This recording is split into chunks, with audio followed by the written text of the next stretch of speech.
Hey, welcome back everybody, and today I've put together a video for you guys because I've seen some confusion lately on radio presets in the F-4 Phantom here in DCS. So we're going to explore how to work with all the radio presets, so let's check this out.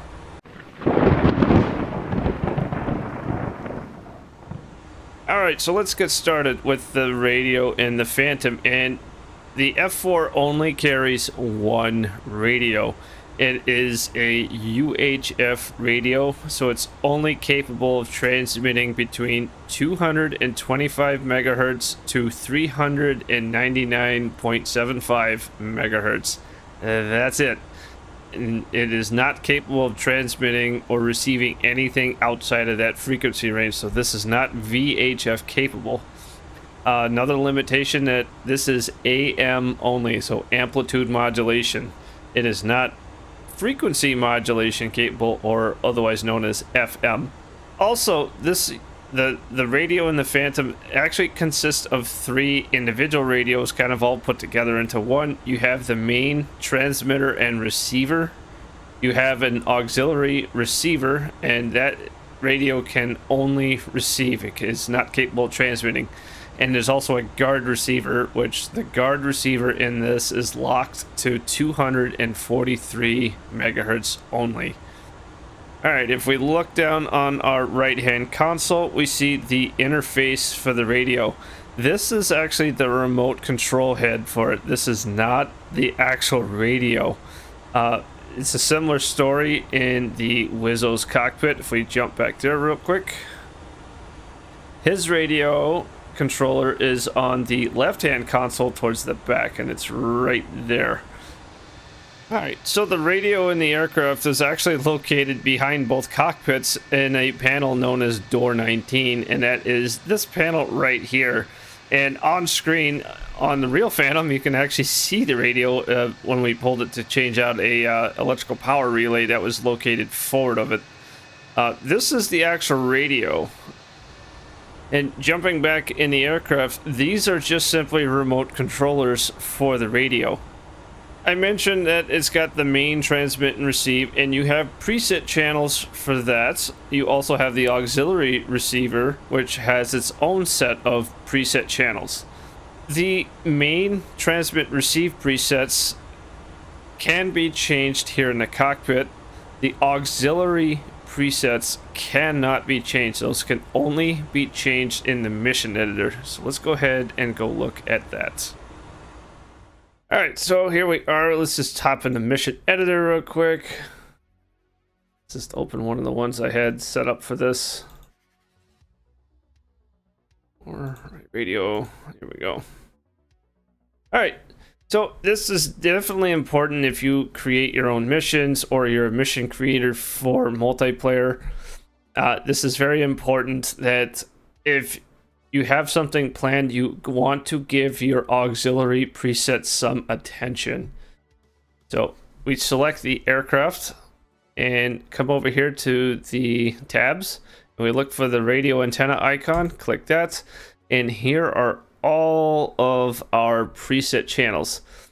Now we have here at the top section here is the ARC-164 comm channels. This is your transmit and receive channels, and you have 18 of those that you can assign presets to. And I've assigned this one in this mission here to have all of them at 225 megahertz, and you'll see why I have that set here in a little bit when we jump back into the aircraft. The auxiliary channels are this lower section here, and it's ARC-164 aux channels. This is the only place that you can change these radio presets, and this is the same way in real life. The actual radio would have to get removed from the aircraft for the communication technicians to actually adjust these channels. Normally in squadron service, these would be set, and that they did not change very often, as I understand it. So the auxiliaries are fixed. The only place you can change these, again, is right here in the mission header. So if you are a mission creator, do all of your do all of your pilots a service and make sure to set all your auxiliary channels here. Now, a neat feature that the ARC-164 does have is if you are unhappy with your main communication presets, you can change them while you are in the cockpit. And let's go ahead and look at that now. All right, here we are back in the cockpit, and one thing I can think of as a question is, why do we need the auxiliary receiver in the first place? Well, there's a couple of reasons for that. One scenario that sticks out in my head is, say that your Phantom is tasked for an air-to-ground mission, and you're carrying a load of bombs or some Mavericks or whatever, and you're assigned on the air-to-ground main frequency for that mission. Let's say you're flying in a group. However, being the fighter that you are, you may be carrying some Sparrows and some Sidewinders. Well, it'd be great to listen in on the air-to-air channel as well. So if that is set up as a preset on your auxiliary channel, you can be listening in on the air-to-air frequency while you're doing your work on the air-to-ground frequency. So that's one scenario, and there's some other ways you can deal with this too.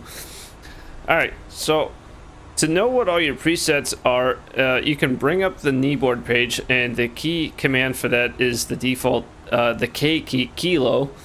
And if you press and hold the kilo key, you'll call up the keyboard. If you do right shift and kilo, you'll toggle it on and off so that it stays on screen for you. And then it's the left bracket, right bracket keys will change the pages of your keyboard. And right here, a couple of pages to the right, we see all of our radio presets, auxiliary channels on the left, main channels on the right. And I'm just going to, for simplicity, I'm just going to refer to them as auxiliary channels and the main channels. The main channels are the ones that you can actually transmit on. Now, if you notice, like I showed in my mission editor there, all of my main presets are set to 225 megahertz.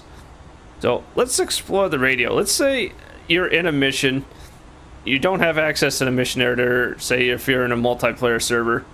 I want preset 1 to be something more convenient for me. Well, there's an easy way to deal with this. Alright, let's say you wanted to change the preset frequency on one of your preset channels on your main communication channels. Well, in order to do this, it's really, really simple, and you do not need the mission editor for this. So make sure your radio is turned on.